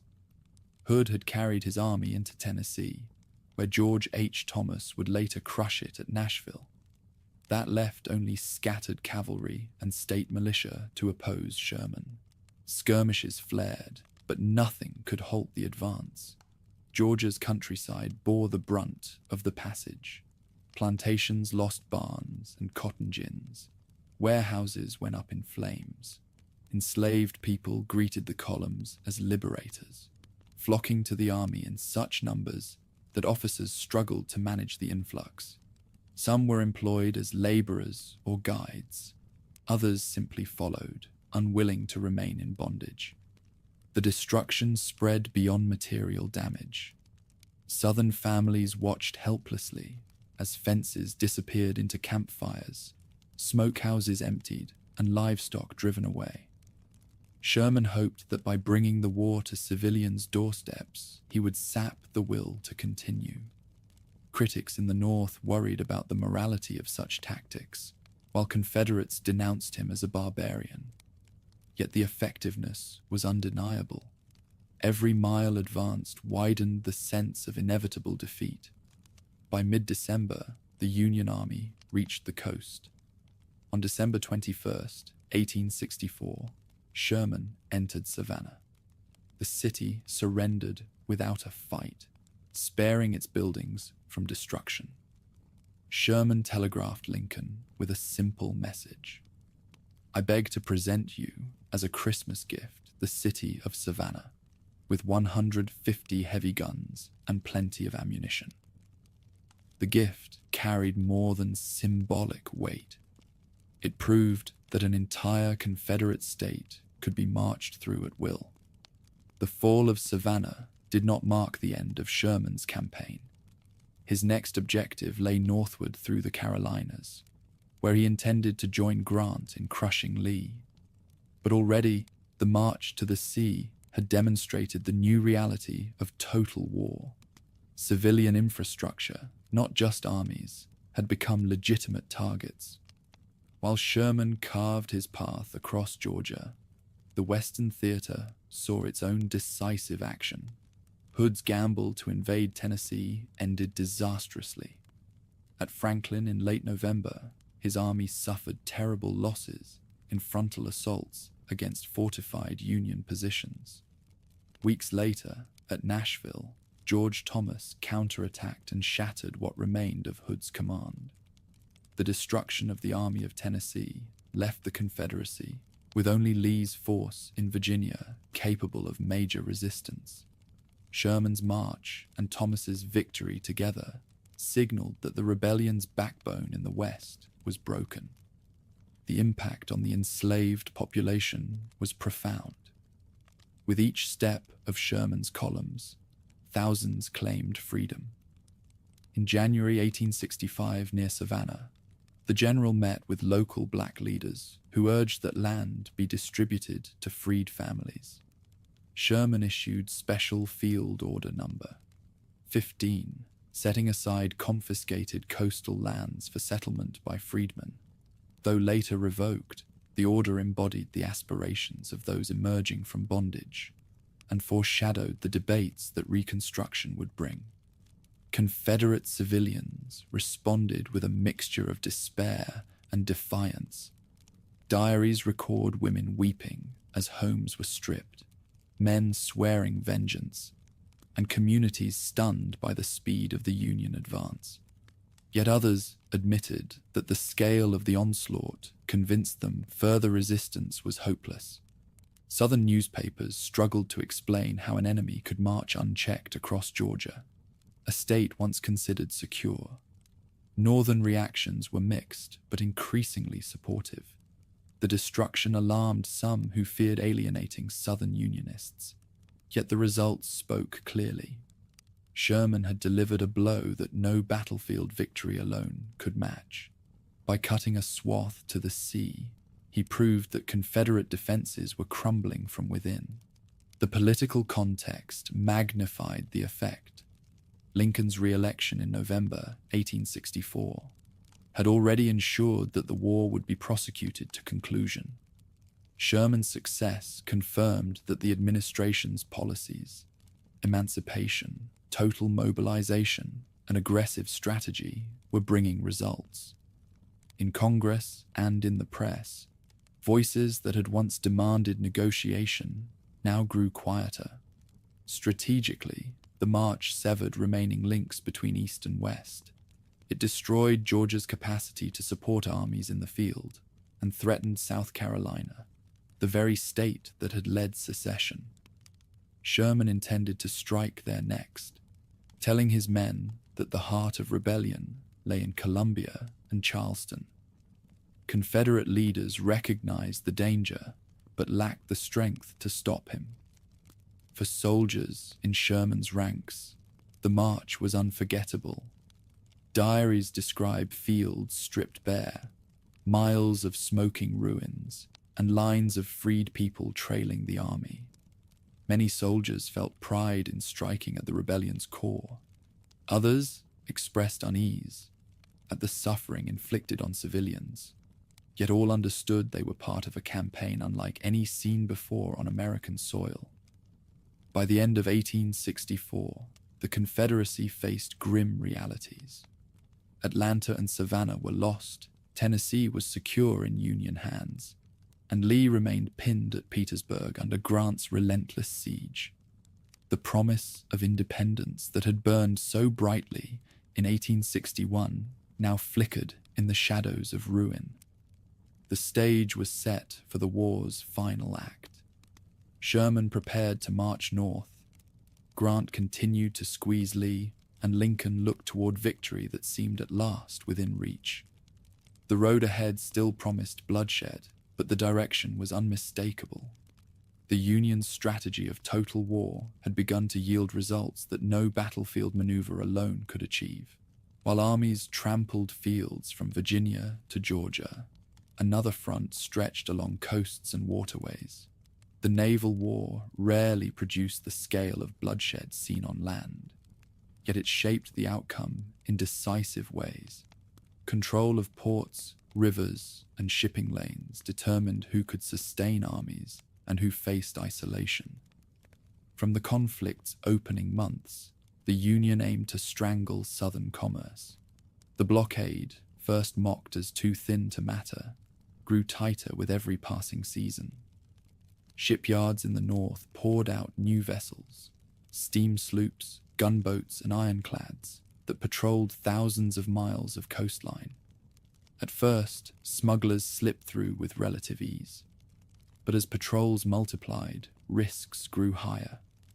Captured blockade runners were hauled into northern ports as prizes, their cargoes of cotton, medicine, and weapons confiscated. Southern merchants depended heavily on the swift, low-slung vessels that darted from Bermuda or Nassau to Wilmington, Charleston, or Mobile. Painted grey to blend with the sea and built for speed rather than durability, these ships could sometimes evade pursuit under cover of darkness. Yet every lost cargo meant fewer rifles, fewer blankets, fewer barrels of salt. The blockade became not just an economic weapon, but a psychological one, reminding the South daily of its growing isolation. On rivers, the struggle was equally important. Ironclad gunboats, once experimental, became workhorses of the Union advance. Their armored decks allowed them to withstand fire from shore batteries while delivering pounding blows against forts. Control of the Mississippi and its tributaries had already cut the Confederacy in half. Smaller rivers in the Carolinas, Louisiana, and Arkansas became battlegrounds where local garrisons tried to resist the inevitable advance of steel-clad vessels and troops moving alongside them. Technology gave the naval war its most dramatic moments. The clash of ironclads at Hampton Roads transformed naval warfare worldwide. The Confederate Virginia, built from the salvaged hull of the USS Merrimack, steamed into battle with iron plates that deflected cannon fire. Wooden Union ships shattered under its guns. Panic spread that the southern vessel might break the blockade entirely. Salvation came in the form of the Union Monitor, a revolutionary craft with a revolving turret. The two machines hammered one another for hours, shot bouncing off armor until neither could claim victory. Though indecisive in immediate result, the encounter signaled the end of the wooden warship's age. Other battles revealed the boldness of Union commanders. Admiral David Farragut, already famous for taking New Orleans, forced passage into Mobile Bay despite the threat of torpedoes, what we would call naval mines. When hesitation spread through his line, he urged his flagship forward, inspiring the fleet to follow. Mobile Bay, one of the last major Gulf ports in Confederate hands, fell into Union control. The cry associated with Farragut's advance became part of the war's legend, symbolizing determination in the face of danger. Confederate naval efforts never matched the scale of the Union's. but ingenuity and daring kept pressure on northern shipping. Raiders such as the Alabama, built in British shipyards, roamed the seas, destroying merchant vessels. American commerce suffered, insurance rates soared, and diplomatic protests raged. Union warships hunted these predators across oceans until, one by one, they were sunk or driven into foreign harbors. The international dimension of the naval war mattered as much as the fighting itself. Britain, heavily dependent on southern cotton, balanced sympathy for the Confederacy against the need to avoid direct conflict with Washington. The Emancipation Proclamation shifted public opinion decisively. Working men and women in English cities, themselves laboring under shortages, declared that they would not support a cause bound to slavery. European governments, cautious of war with the United States, confined their involvement to quiet tolerance of ship construction in private yards, a tolerance that declined as northern diplomats pressed harder. For enslaved people along the coasts, the arrival of federal ships often meant sudden freedom.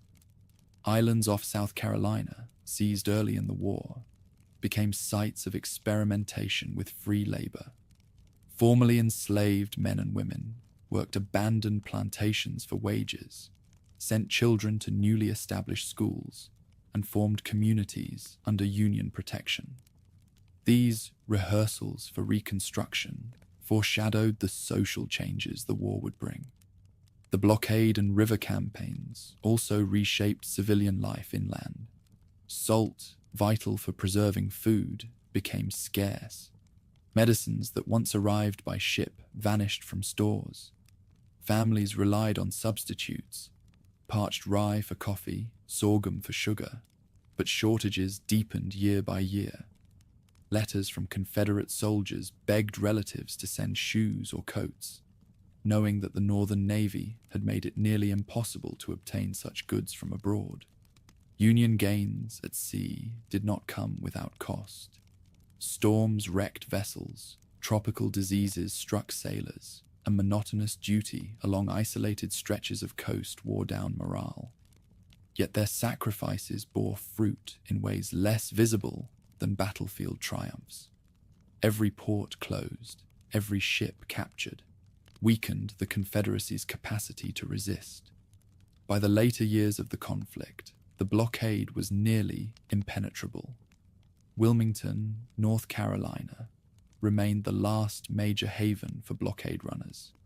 Its fall in early 1865 symbolized the final tightening of the northern grip.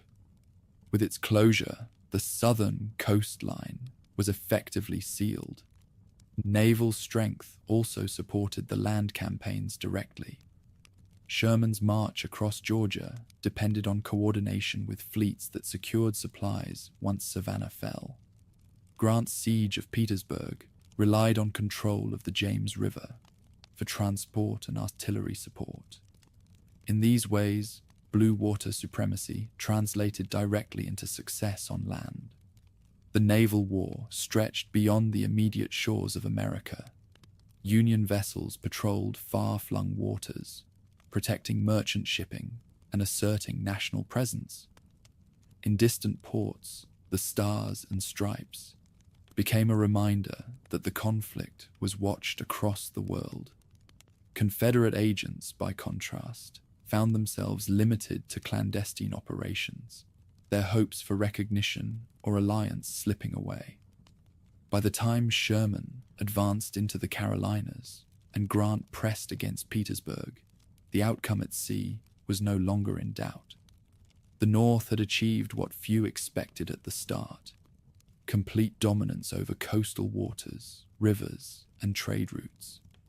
The South's reliance on cotton diplomacy and fast ships had proven inadequate against industrial might and persistent blockade. The naval struggle may have lacked the dramatic turning points of Gettysburg or Shiloh, but its steady, relentless pressure accomplished what great battles alone could not. It isolated the Confederacy, starved its armies, and ensured that when collapse came, it would be total. As the blockade tightened and raiders were hunted down, only Lee's army around Richmond and remnants in the Carolinas still held out hope. Sherman prepared to march north from Savannah, and Grant continued his siege at Petersburg. The naval war had done its part. The rebellion was cut off from the world, left to stand or fall on its own exhausted strength. By early 1865, the Confederacy was running on exhaustion. Armies still held the trenches before Richmond and Petersburg, but their numbers dwindled with every skirmish. Supplies grew scarce, morale faltered, and desertion hollowed the ranks. What had once been proclaimed as a new nation now struggled simply to survive each passing week. Southern leaders still hoped for some form of negotiation. Jefferson Davis sent representatives to meet Union officials in a last attempt to find peace without surrender. The gathering at Hampton Roads revealed how far apart the sides remained. Confederate delegates asked for recognition of their independence. Lincoln insisted that the Union was indivisible and that emancipation could not be undone. With no room for compromise, the talks ended, leaving the conflict to be settled by force. Sherman advanced through the Carolinas, while Grant pressed against Petersburg. Sherman's men crossed swollen rivers, tore up railroads, and burned depots, repeating on Carolina soil the tactics that had crippled Georgia. Columbia fell in flames. Charleston was finally evacuated, and the heart of secession saw Union banners raised over its ruins. Refugees crowded the roads, and enslaved people left plantations in droves to follow the marching columns. Each step northward cut deeper into the Confederacy's ability to fight.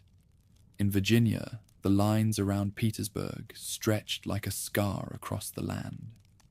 Lee's soldiers dug ever deeper, but hunger gnawed at them as much as Union cannon fire. Desertion increased, with men slipping away to search for food or to return to their families. Civilians in Richmond faced similar desperation. Bread riots had erupted earlier in the war, and by 1865 shelves were bare once more. Grant maintained constant pressure. Sheridan's cavalry swept through the Shenandoah, eliminating what little remained of Confederate supplies there. Federal forces stretched the line around Petersburg until it could no longer be defended. The breaking point came at Five Forks, where Union troops shattered the flank of Lee's position. With that defeat, Petersburg could not hold. The evacuation of Richmond followed. Government officials fled with what documents and supplies they could carry. Fires set to destroy warehouses spread uncontrollably, consuming blocks of the city.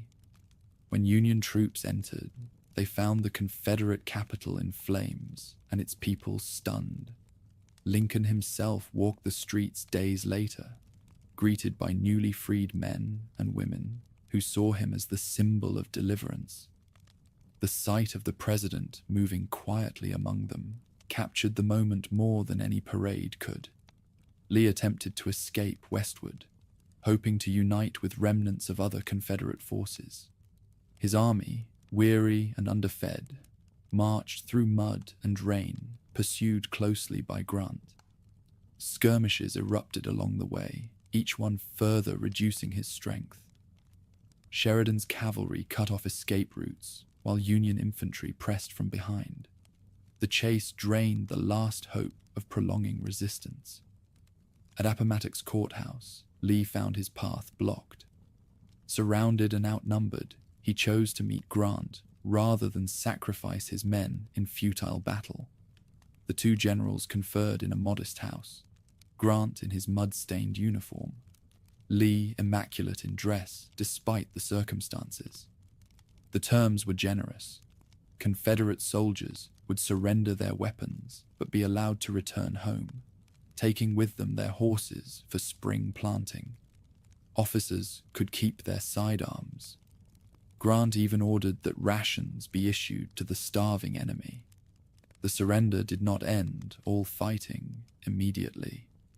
Other Confederate armies still held out in North Carolina, Alabama, and Texas.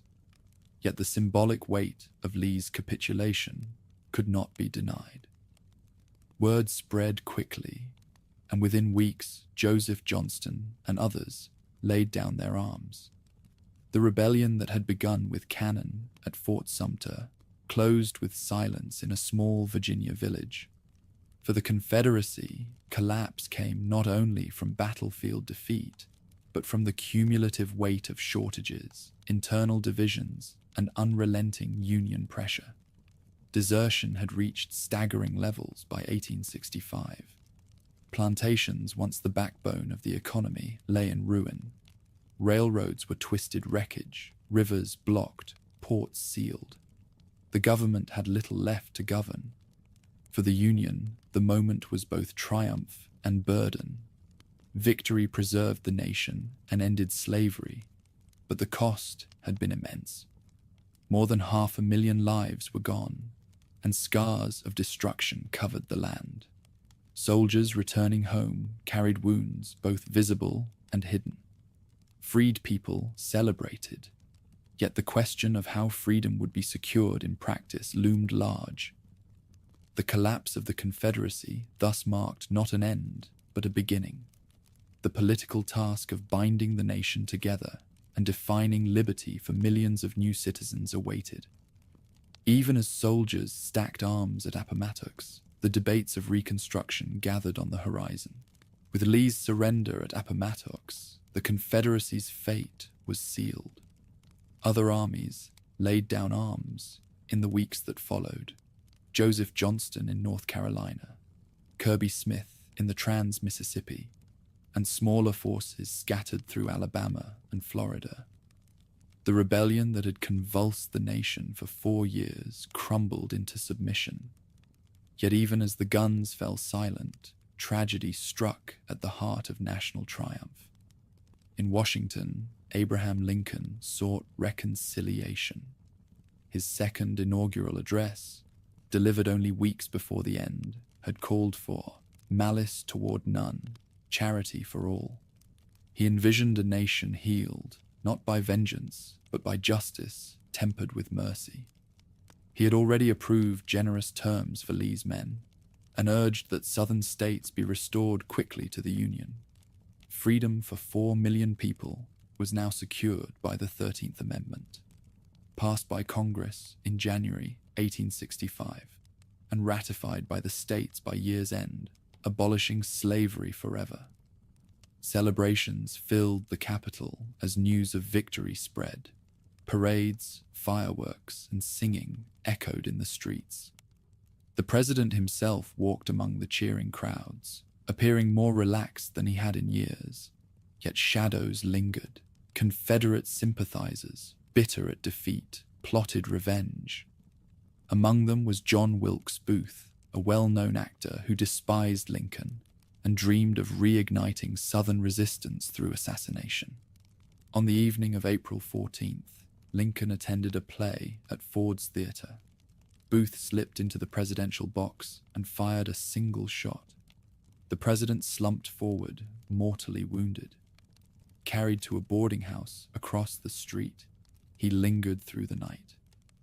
At dawn, on April 15th, he breathed his last. The news spread quickly, plunging the nation into grief.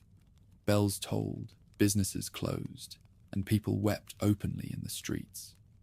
In Richmond, newly freed men and women gathered in prayer, mourning the loss of the man they saw as their liberator. Booth was hunted down and killed days later, and his accomplices captured. But the shock remained. Lincoln had guided the nation through its darkest crisis and would not live to shape the peace that followed. His death turned him into a martyr, a symbol of sacrifice for union and freedom. Meanwhile, the work of binding the country back together began. The surrender of Johnston's army in North Carolina confirmed that organized Confederate resistance had ended. In Texas, soldiers laid down weapons in late spring. By summer, the last commands had disbanded, leaving only scattered guerrilla bands. The Confederacy's fall left enormous challenges. Southern cities lay in ruins, Atlanta, Columbia, and Richmond scarred by fire. Plantations stood deserted or abandoned. Railroads and bridges were twisted wreckage. Millions of newly freed people faced an uncertain future, seeking family members, establishing schools, and negotiating labor for the first time as free men and women. For Union soldiers, the return home was both relief and burden. Veterans carried scars, some visible in missing limbs, others hidden in memories of battles like Shiloh and Cold Harbor. Communities erected cemeteries and monuments to honor the fallen. The human cost was staggering.